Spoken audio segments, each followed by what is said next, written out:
adalah our latest punya cutting tau.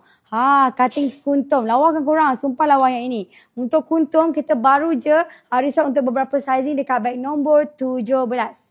Dekat beg nombor 17 nampak lebih cantik. Cutting pun sama tau. Kurung model macam saya pakai ni. Kurung model macam saya pakai ni. Tapi dia punya kain belah belakang adalah sejenis kipas belakang. Okay, bukan lipat depan macam saya pakai. Ini kurung modern dekat beg nombor.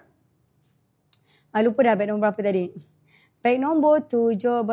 Alright, dekat beg nombor 17. Yang ini saya tunjuk kod color teal blue lah. Saya tunjuk kod color teal blue. Okay, ni kod color warna teal blue. Yang paling paling popular untuk raya tahun depan punya color. Kan? Ini kurung modern tau. Saya tunjuk ni size 2XL. Saya tunjuk size 2XL kod color warna teal blue. Macam saya pakai ni pun sama kurung modern tapi songket.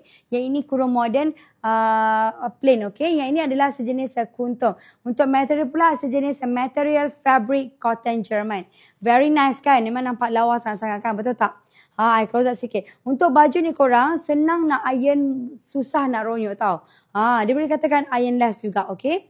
Ni bahagian depan. Bahagian belakang pula, untuk bahagian depan tersediakan dart kiri kanan, okay? Bahagian belakang pula kita memang sediakan hidden zip dan juga dart kiri kanan. Untuk bahagian belakang baju adalah sejenis terbelah. Okay? Untuk kain pula adalah sejenis kipas belakang.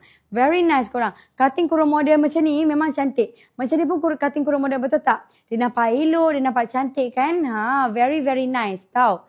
Yang ini adalah kurung modern.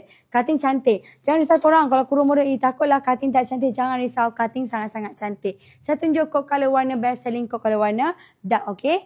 Ni kod color warna dark purple dan juga dark chocolate. Very nice kan? Lawa kan korang? Sumpah lawa Lemak kain tersusun betul lah. Okey, tak apa. Yang ini kod color warna dark chocolate, yang ini kod color warna dark purple. Dua kod color paling best selling. Siapa nak tolong grab, okey? Harga murah sangat dalam live tau. Harga sangat-sangat murah.